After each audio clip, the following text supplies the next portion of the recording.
Thousands of HIV patients took to the streets of Johannesburg to protest for their medication, as Donald Trump has freezed the medication of HIV for South Africans. This tragedy occurred after the expropriation without compensation bill was signed by the president of South Africa, Cyril Ramaphosa. And he is making a smart move after the protest of the HIV patients. Very smart move. A U-turn, taking back all his words and making an amendment with the United States. Well, the United States is our second largest trading partner, a very important partner in a whole number of areas in which we interface in the world, be it political, trade, diplomatic, you name it. We interface and relate to the United States in many, many ways. And because we live in an interconnected world, no country can ever say that we are not going to be doing things either together directly or indirectly. So in our case, we are committed to having a good relationship with the United States, and we do relate to them in a number of ways.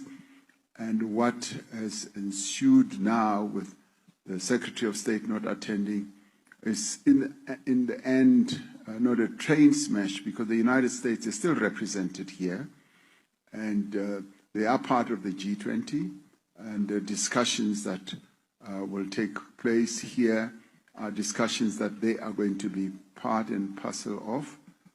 So this is not a boycott. This can be ascribed to a whole number of reasons, which he has stated, which we note.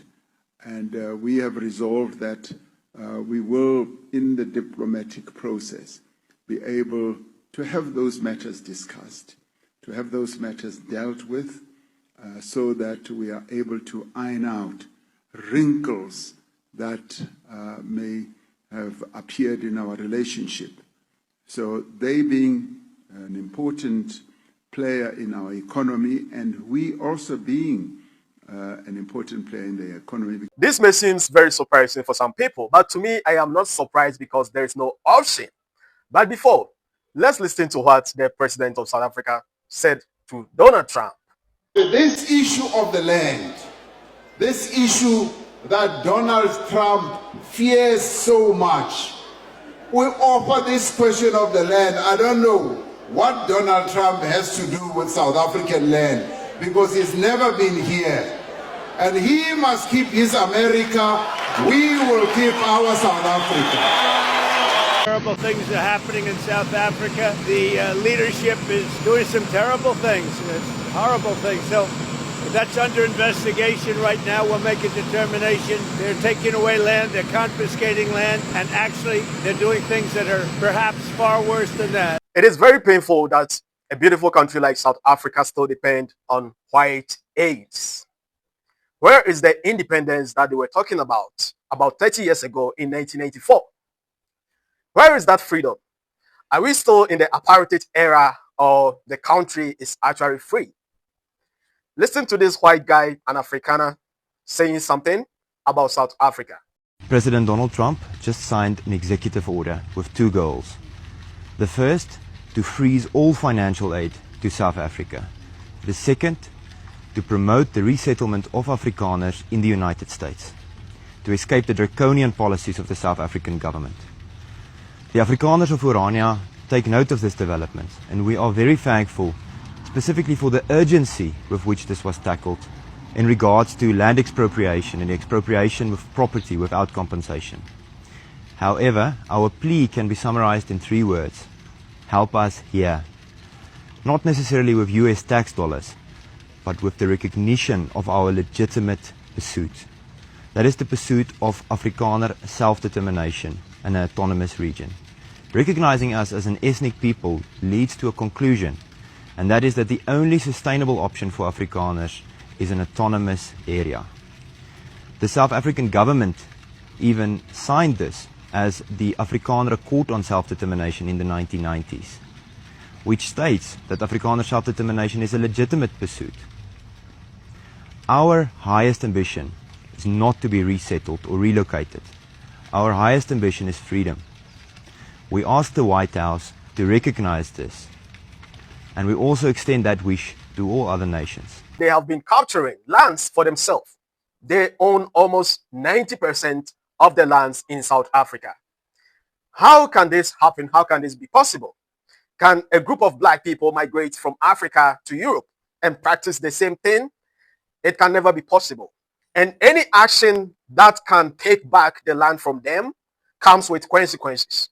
This is why the HIV funding from the US has been suspended, because Donald Trump is actually very angry with South Africa for taking this action, the expropriation bill without compensation, by taking the lands from the white people and giving it back to the black people.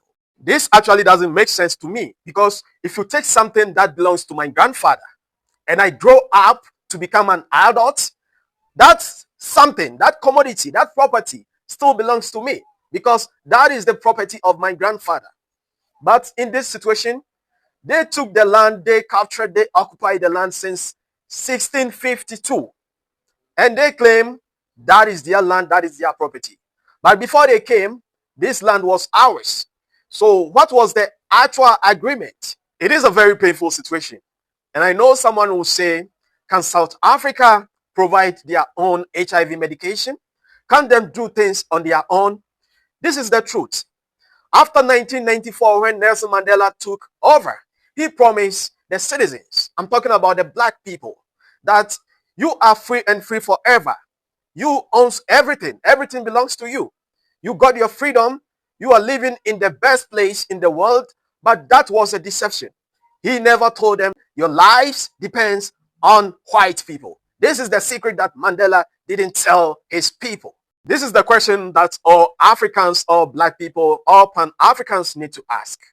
For how long are we going to beg? For how long are we going to depend on the white man for our survival? If we claim we are the owners, why can't we do things on our own?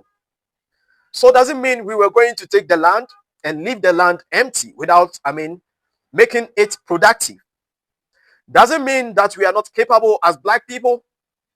Doesn't mean we don't have any skills. Doesn't mean that we are useless. Excuse me by my language. Doesn't mean so. This is very sad that we cannot depend on our own. We cannot live on our own. But all the time we must depend on foreign aid from the white people. If we are afraid of sanctions, then we must be afraid of taking the land, because we are not brave enough to live on our own. We are depending on them. And how can we take something without being afraid whilst we are still depending on them? It is actually impossible, because we depend on them for our livelihoods. And if you depend on someone for your livelihood, you must always bow to the person. You must always submit to the person. If we still got this mentality of bowing down to the white supremacist, to the oppressor, if we still have this mentality of going back to them to beg, then we cannot be responsible for our own land. We cannot do it. We must admit to the fact that without them, we do not exist. Because our actions say so. Without them, we cannot survive. Without them, we cannot do anything. It is very true that the black man is not capable of managing his own affairs. The Negro, the black man, is not capable of managing his own affairs. And it is very sad. I am from Ghana, and my first president, Dr. Kwame Nkrumah, made a statement. And I still remember, and that statement was actually a prophecy. He said the black man will be never able to manage his own affairs until the total liberation of the entire African continent. And when will the liberation actually occur? When will the liberation actually happen? The black man is a coward. The black man is someone who cannot take responsibility. Let us accept, and the evidence are out there as you are watching. We cannot be on our own unless we depend on the white man. for our livelihood. It is what it is. We are not leaders. We are spectators. We are citizens. And the only thing we can do is for our voices to be heard. Thanks for watching. Like the video, share it, let it reach some wider audience out there. Subscribe to the channel to help us grow. My name is Don Cyrus. I'll see you in the next video.